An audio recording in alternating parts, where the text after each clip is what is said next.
भगवान परमात्म्याला समोर ठेवून मीराबाई सुंदर त्या ठिकाणी नृत्य करायच्या, नटायच्या, आनंद घ्यायच्या. भगवान परमात्म्या करता गया. मी काल सांगितलं बघा तुम्हाला, नाचायचंय, आनंद घ्यायचाय, कोणाकरता घ्यायचाय? देवा करता घ्यायचा. का घ्यायचा? कारण की भगवान परमात्म्याला सुद्धा आवडतं ज्या वेळेला कुणीतरी त्यांच्यासाठी नाचतं, गातं, आनंद घेतं. भगवान परमात्मा सुद्धा, किशनदेव बाबा सुद्धा समाधीतून बघतात की माझी भक्त माझ्या नामस्मरणाचा किती आनंद घेतात, आहे की नाही? म्हणून आपण नाचलं पाहिजे, आनंद घेतला पाहिजे. लोक काय म्हणतील याचा विचार न करता स्वतःला काय वाटतंय, देवाला काय वाटतंय याचा विचार केला पाहिजे. राजघराण्यातल्या होत्या मीराबाई, पण तरी सुद्धा कधी विचार केला नाही की लोक मला काय म्हणतील. नाचायचंय मला देवासाठी, नटायचंय मला देवासाठी. माझे विचार शुद्ध ठेवून भगवान परमात्म्याची सेवा करायची. अगदी सकाळपासून संध्याकाळपर्यंत मीराबाई सुंदर भगवान परमात्म्याची पूजा करायचा, आनंद घ्यायचा. पण आई, एक सांगू का मी तुम्हाला, जोपर्यंत माणूस जीवनामध्ये पाप करतो तोपर्यंत बडबड करतो. मम्मी आई इकडे बघा, सगळ्या मॉम म्हणतो तुम्हाला, आई चालतं ना, मग आता मला माझ्याकडे बघा. थांबू 5-10 मिनिटं. ज्या दिवशी आपण भगवान परमात्म्यासाठी नाचायला लागतो, गायला लागतो, ज्या दिवशीपासून आपण देवाची सेवा करायला लागतो, त्या दिवशीपासून आपल्या जीवनात जीवन जरा आवडच व्हायला लागतं. बरोबर आहे की? बघा तुम्ही मंदिरात एखाद्या वेळेला कधी न येणारी माता माऊली बऱ्याच दिवसाच्या नंतर हातामध्ये ताट घेऊन त्यामध्ये दिवा, सुंदर 2-3 उदबत्त्या, फुलं वगैरे घेऊन मंदिराकडे यायला लागली की गावातल्या बाया लगेच त्याला म्हणतात, चालली पाहिजे देव करायला आता. म्हणजे इकडून तिकडून कोणीतरी देवदेव करायला लागलं की लोक आडवे आल्याशिवाय राहत. बरेच लोक आमच्याकडे येतात, म्हटले महाराज पहिल्यांदा आम्ही खूप खायचो प्यायचो, तोपर्यंत आमच्या जीवनामध्ये काहीच दुःख नव्हतं. जेव्हापासून तुमच्या नादाला लागलो, त्या देवाच्या नादाला लागलो, तेव्हापासून आमचा संसारच बिचकला, आमच्या संसाराचं वाटोळं झालं. आई, भगवान परमात्मा तुम्हाला जवळ कधी करतो? ज्या वेळेला तुमच्या जीवनामध्ये विपदा येतात त्यावेळेला भगवान परमात्मा तुम्हाला जवळ करतो. जर तुमच्या जीवनामध्ये कष्ट येत असतील तर समजून घ्या देव तुम्हाला जवळ करतोय. जर तुमचं काहीतरी वाईट होत असेल तर समजून घ्या देव तुम्हाला जवळ करतोय.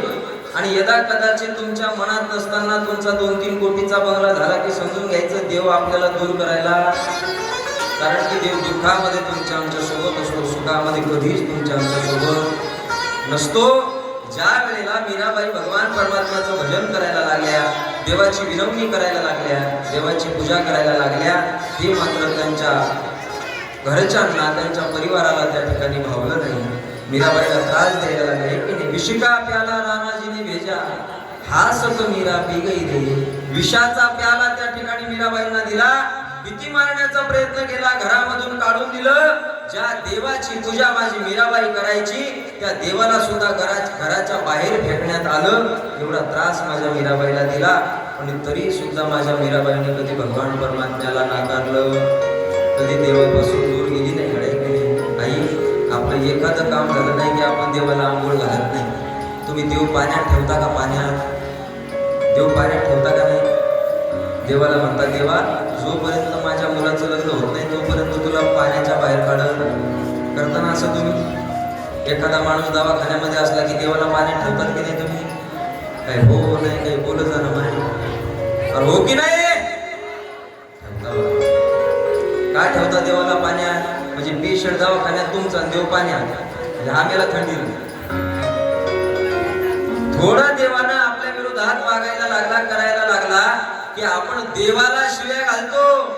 मीराबाईने देवाला शिव्या नाही घातल्या. देवाला सांगितलं, देवा माझ्या जीवनामध्ये दुःख तुला द्यायची ना, जितकी दुःख तुला माझ्या जीवनामध्ये द्यायची तेवढी दे. मी सुद्धा माझं जीवन भर बघतेच की तू किती दुःख देतो.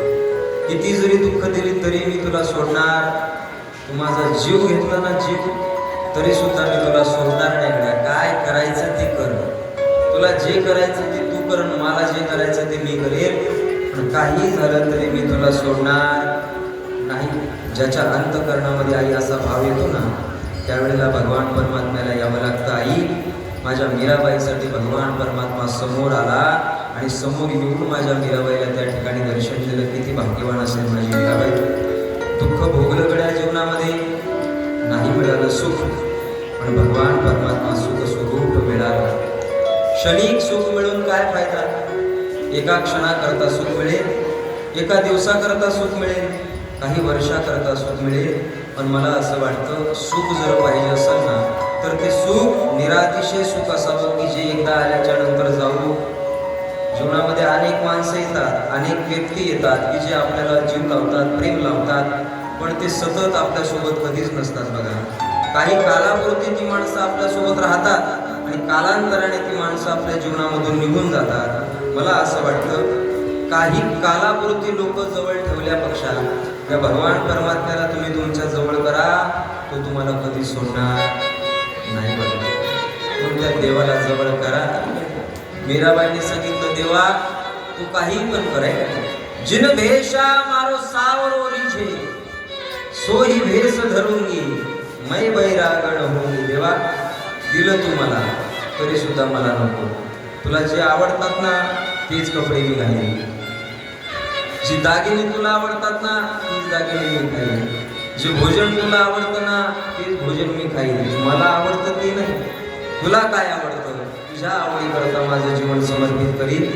आणि स्वतःच्या आवडीकरता जो जगतो तो फक्त स्वतःसाठी जगत असतो आणि जगून मेलेला असतो. पण जो भगवान परमात्म्याच्या आवडीनिवडी धरून जगतो ना तो मेल्याच्या नंतर सुद्धा जिवंत राहतो. त्याला संत म्हणतात. त्याला काय म्हणतात? त्याला संत म्हणतात. संत जगले ना कुणाकरता जगले? जे देवाला आवडलं त्याकरता संत जगले. तुम्ही बघितलं का की संजय बाबांनी 2-4 हजाराचे कपडे घातले, सूट वगैरे घातला, छान बाटाचा बुड घातला, सोन्या चांदीची गाडी घेऊन फिरली, असं बघितलं का तुम्ही? माझ्या गजानन बाबाच्या हातामध्ये सोन्याची काडी असायची, बरोबर आहे ना? गजानन बाबाच्या हातामध्ये सोन्याची काडी असायची, बरोबर आहे ना? नाही माय, काय होतं माझ्या गजानन बाबाकडे? साधी एक लंगोट घालून माझे गजानन बाबा फिरायचे. नालीतलं पाणी प्यायचे, नालीवरचं अन्न खायचे, उष्ट अन्न खायचे. कशा करता? देवाला आवडतं म्हणून. देवाला तुमचं स्वरूप नाही आवडत. देव तुमचं स्वरूप म्हणून कधीच भाळत नाही. तुम्ही सुंदर दिसता म्हणून देवाला आवडेल का? माणसाला आवडेल तुम्ही सुंदर दिसाल, पण देवाला नाही आवडत. देवाला काय आवडतं? तुमचं मन. तुमचं मन जर स्वच्छ असेल तर ते देवाला आवडतं नाही. म्हणून वरून स्वच्छ असल्यापेक्षा आतून स्वच्छ असलं पाहिजे का नाही? आमच्या एका महाराजांनी सांगितलं होतं, म्हटले मी दुसऱ्याला एका माणसाला सांगितलं, म्हटले माणूस वरून स्वच्छ असल्यापेक्षा आतून स्वच्छ असला पाहिजे. आपले साठे बाबा हे म्हटले, त्यांनी काय केलं? निर्माचा पावडर पाणी केलं, पिळून घेतला, म्हटले आतून स्वच्छ व्हायला. आतून असं स्वच्छ नाही होत. मग निर्मल जनमनसो मोहे पावा, अंतकरण निर्मल करायचं. आणि ते निर्मल अंतकरण कशानं होतं माय? फक्त भजनाने. जोपर्यंत तुम्ही भगवान परमात्म्याची साधना करत ना, जोपर्यंत तुम्ही त्याचं नामस्मरण करत ना, तोपर्यंत तुमच्या हृदयातले विकार जाणार, तुमच्या मनातले विकार जाणार. आणि जोपर्यंत तुमच्या मनातले विकार जात नाही तोपर्यंत देव तुम्हाला प्राप्त काय? देव तुम्हाला साधं दर्शनही देत नाही. देव तुमच्या स्वप्नातही येत नाही. देवाला जर प्राप्त करायचं असेल ना तर तुम्हाला भजन करावं लागेल. माझ्या मीराबाईनं जीवनभर देवाचं भजन केलं. देवा कितीही दुःख दिलं तरी मी तुझ्यासाठी जगणार. काय जीवन होतं माझ्या मीराबाईचं. शेवटी मीराबाई त्या ठिकाणी आपल्या अंतिम पदाकडे पाऊलवाट करतायत. मीराबाईचं शरीर थकायला लागलं. देवा आता तरी मला तुझ्याकडे विलीन कर, पण विलीन करत असताना एकच कर, शेवटची इच्छा समज वाटलं तर. पण देवा शेवटी तरी मला दर्शन दिलं आहे की नाही? मीराबाई त्या ठिकाणी भगवान परमात्म्याला म्हणतात, देवा साजन जो जाणे सोई जाणे. देवा माझ्यासोबत तुला काय करायचं ती कर, जसं वागायचं तसं वाग. फक्त एकच अपेक्षा आहे, एकदा मला दर्शन दे. तुम बिन मेरे और न कोई, कृपा राबरी कीजे. साजन जो जाने सोई दीजे. देवा जन्माला आल्यापासून आतापर्यंत माझ्या जीवनामध्ये तू दुःखच टाकलं, पण दुःख टाकल्याच्या नंतर सुद्धा मला काही वाटलं नाही. दुःख टाकल्याच्या नंतर सुद्धा तो माझ्या सोबत होता, त्याचं मला प्रेम. तू माझ्यासोबत असावा ही मला अपेक्षा आहे. पण भले दुःखासोबत तू माझ्यासोबत असू दे चालेल, पण तू माझ्यासोबत राहा. भगवान परमात्माच्या सोबत जर भगवान परमात्मा जर आपल्या सोबत असेल ना, तर कितीही मोठं दुःख आपल्याला पचवता येते. लोक आम्हाला म्हणतात का देवाची सेवा करायची, देवाची सेवा केल्याच्या नंतर माणसाच्या जीवनामध्ये दुःख येत नाही का? तर तुम्ही कितीही देवाची सेवा करा आहे, जे दुःख तुमच्या जीवनामध्ये येणार आहे ते दुःख येणारच आहे. ते दुःख कधी जात, दुःख देवाला सुद्धा आणलं नाही, भगवान परमात्म्याला सुद्धा कर्म भोगावे लागले. प्रभू श्री रामचंद्रांना सुद्धा कर्म भोगावी लागली. बरोबर आहे की? स्वतःचे वडील वारले तरी सुद्धा शेवटचं तोंड माझ्या प्रभू रामचंद्रांना बघता आलं नाही, स्वतःच्या मुलांना जवळ ठेवता आलं नाही, स्वतःच्या पत्नीला सांभाळता आलं नाही. भगवान श्रीकृष्णाने आपले 56 कोटी यदुवंशी त्या ठिकाणी स्वतःच्या हाताने संपवले. दुःखच असेल की नाही? कर्म प्रत्येकाला चुकलं नाही, प्रत्येकाला कर्म आहेत, पण ते दुःख जर आपल्याला कमी व्हावं असं वाटत असेल, त्याकरता भगवान परमात्म्याचं नामस्मरण केलं पाहिजे. आमचे गुरुजी सांगायचे बघा, जोपर्यंत माणसाच्या जीवनामध्ये स्वतःचा बाप जिवंत आहे तोपर्यंत किती मोठं दुःख आलं तरी त्याला काही वाटत. बघा, ज्या मुलांची आई बाप नाही त्यांना कळतं की दुःख काय असतं. बाप असू द्या गड्या, माणसाने काही केलं तरी आपल्याला माहीत असतं आपल्या पाठीमागे आपला बाप आहे. किती थकून घरामध्ये गेल्याच्या नंतर आपल्याला माहीत असतं आपली आई आपल्याकरता दरवाजा उघडण्याकरता तयार आहे. आपल्याला भूक लागल्याच्या नंतर आपल्याला जेवण देण्याकरता आपली आई आपल्या घरामध्ये आहे. पण ज्या व्यक्तीला आई नसते ना, तो व्यक्ती घरामध्ये गेल्याच्या नंतर त्याला उणीव भासते की कदाचित आता जर माझी आई असते ना तर मला त्या ठिकाणी सुंदर जेवण बनवून मला जेव घातलं असतं, माझ्या पोटाची भूक भागवली असती. पण माझ्या जीवनामध्ये माझी आई राहिली नाही. जोपर्यंत माणसाच्या जीवनामधून स्वतःची प्रिय व्यक्ती जात नाही तोपर्यंत माणसाला कळत नाही. ज्याचे आई वडील जिवंत आहे तर त्याला आई वडिलाची महिमा कधीच कळत नाही. लोक म्हणतात, महाराज कथा कीर्तनामधून आई वडील सांगायचे असतात का? आई, कथा कीर्तनामधून देव सांगायचा असतो. काय सांगायचा असतो? कथा कीर्तनामधून देव सांगायचा असतो. आणि मला वाटतं आपल्या आई वडिलापेक्षा मोठा देव कोणताच नाही. बरोबर आहे की? म्हणून कथा कीर्तनामधून देव सांगितलं पाहिजे. अरे, आम्ही स्वतः ज्या वेळेला शिकण्याकरता बाहेर होतो त्यावेळेला आम्हाला कळालं की आईबापाचं महत्त्व काय. बघा, तुम्ही मुलं घरी असतात त्यावेळेला आईबापाचं महत्त्व कळत नाही. आई, अगं मला ही भाजी आवडत नाही, कशाला केली? ताट लोटून देतात, पाण्याचा ग्लास फेकून देतात. पण तीच मुलं ज्या वेळेला हॉस्टेलला शिकण्याकरता जातात, बाहेर कुठेतरी शिकण्याकरता जातात ना, आणि त्या ठिकाणची लोक ताट लुटून आपल्या समोर देतात, त्यावेळेला कळतं आता जर माझी आई असती तर मला किती प्रेमाने भरवलं असतं. माझं अंग दुखायला लागले, आता जर माझी आई माझ्या जवळ असती तर माझ्या आईनं माझं अंग दाबून दिलं असतं, माझ्या डोक्यावरून हात फिरवला असता. पण माझी आई आता माझ्यासोबत. म्हणून मी सांगत असतो बघा, जोपर्यंत व्यक्ती आपल्या सोबत आहे तोपर्यंत त्या ठिकाणी त्याचा आनंद, त्याच्या प्रेमाची प्राप्ती आपण करून घेतली पाहिजे. आणि आपल्या प्रेमाच्या व्यक्तीला माणसाने कधीही चुकीचं ठरवू नये, कधीही धोका देऊ नये. बरोबर आहे? आपले आई वडील आपल्यासाठी एवढं जगतात, आपलंही कर्तव्य आहे की आपण आपल्या आई वडिलांसाठी जगलं पाहिजे. त्यांची सुद्धा काहीतरी स्वप्न असतात, त्यांची सुद्धा इच्छा असते की जे मी माझ्या जीवनामध्ये केलं नाही ते माझ्या मुलांनी केलं पाहिजे, माझ्या मुलींनी केलं पाहिजे. बरोबर आहे की नाही? आपण सुद्धा त्यासारखं वागलं पाहिजे. गड्या, बघतो आम्ही संभाजीनगर पुण्यासारख्या ठिकाणी शिकायला गेलेली मुलं शिक्षण सोडून बाकी सगळं करतात. बरोबर आहे की नाही? महाराज, आमचा एक मित्र होता, त्याने त्याच्या आईला घरी फोन केला आणि आईला सांगितलं, म्हणे आई, मला 10,000ची गरज आहे म्हणे, माझ्या सरांनी 10,000 रुपये फी मागितली. त्याची आई शेतामध्ये काम करत होती, दुसऱ्याच्या घरून त्या ठिकाणी उसने पैसे घेऊन त्या मुलाला त्या आईने पैसे पाठवले. आणि तो मुलगा तिकडे बाईकवरती फिरतोय, हॉटेलमध्ये खातोय. असं केल्याच्या नंतर तुमच्या घरामध्ये सुख येणार आहे का? अरे, स्वतःच्या पोटाला चिंता घेऊन आईबाप तुमच्या आमच्यासाठी जगत असतात. म्हणून आपण सुद्धा त्यांची उपकाराची जाणीव ठेवली पाहिजे गड्या. आणि त्यांच्या उपकाराची परतफेड कशी करायची? तर त्यांनी संपूर्ण जीवन तुमच्या आमच्यासाठी खर्च केलं, म्हातारी झाल्याच्या नंतर त्यांच्यासाठी आपण जगलं पाहिजे. बरोबर आहे? काय हवं, काय पाहिजे आपल्या आईला? बघा, तुम्ही घरात एखादी म्हातारी आई असते, काय लागतं तिला? त्याला जास्तची अपेक्षा नसते, फक्त एखाद्या वेळेला मुलांनी येऊन दिवसातून एकदा विचारावं, आई जेवली का तू? तुला चहा वगैरे पाहिजे का? वर्षातून एखाद वेळेला विचारावं तुला कपडे वगैरे घ्यायचे का? गोळ्या औषधी तुला नीट आहेत का? वेळेवर मिळत आहेत का? आणि ही तुला चांगली वागवते का? काय पाहिजे घरच्या म्हातारीला? ही तुला म्हातारी खुश. एवढा शब्द वापरला की म्हातारी खुश होते. आणि जर तिच्या चेहऱ्यावरती आनंद येत असेल तर मला वाटतं त्यापेक्षा सुख आपल्या जीवनामध्ये दुसरं कोणतंही नाही. मीराबाईने संपूर्ण जीवन दुःखामध्ये टाकलं, पण शेवटी भगवान परमात्मा त्या ठिकाणी मीराबाईच्या समोर आला आणि आई भक्तीचं तात्पर्य मीराबाईला समजवलं आणि मीराबाईने आपलं संपूर्ण जीवन देवाच्या चरणावरती टाकलं. म्हणून भगवान परमात्म्याने मीराबाईला सदेह आपल्या स्वतःमध्ये विलीन करून घेतलं. एवढ्या श्रेष्ठ त्या ठिकाणी मीराबाई आहेत. त्या मीराबाईचं चरित्र एवढं सुंदर आहे. कधी होऊ आपण मीराबाई? आपल्या जीवनामध्ये मला नाही वाटत आपण मीराबाई कधी होऊ. आता लोक म्हणतात मीराबाईने कीर्तन केलं नाही का? मीराबाई नाचल्या नाही का? मीराबाई डीजेवर नाही नाचल्या? मीराबाई भगवान परमात्म्याच्या कथेत नाचल्या. खरं सांगा, आम्ही रोज तुम्हाला म्हणतो टाळ्या वाजवा, आनंद घ्या, तुम्ही घेता का? आणि तिकडे जर डीजे सुरू असला तर आपोआप माणसाचा अंग आहे.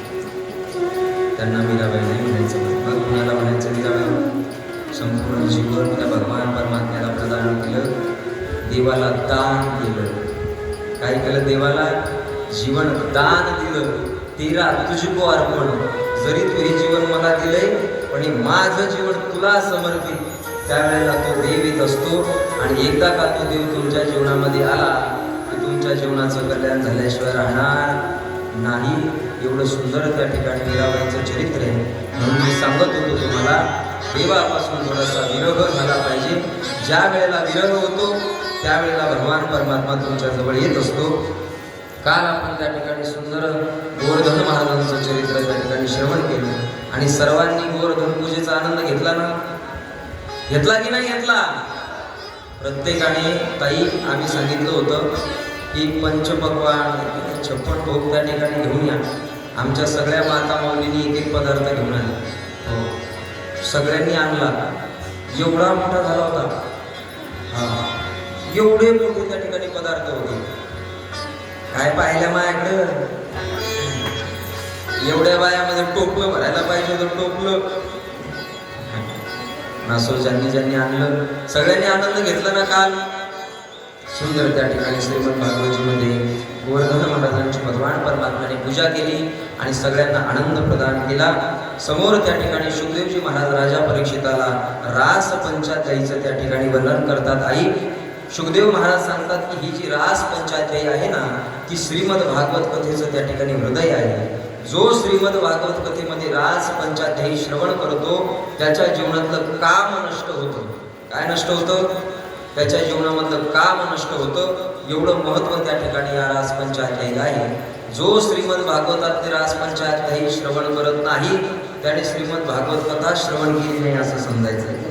बघा तुम्ही, आपल्या शरीरामध्ये सगळ्यात इम्पॉर्टंट पार्ट कोणता आहे? एक दिवस आपल्या शरीराची भांडणं झाली, पूर्ण अवयवांची एकमेकासोबत भांडणं झाली. भांडणं झाल्याच्या नंतर हाताने म्हटलं शरीराला, म्हटले अरे शरीरा, मी जर तुझ्या शरीराला लागलेलो नसलो ना तर तुझं शरीर काहीच कामाचं नाही. हात जर शरीराला नसले तर हात जर शरीराला नसले तर शरीर कोणत्याच कामाचं नाही. शरीराने सांगितलं, म्हटलं असं का? बरं ठीक आहे, मग एक काम कर म्हटलं, तू एखाद दिवस सुट्टी घेऊन बघ.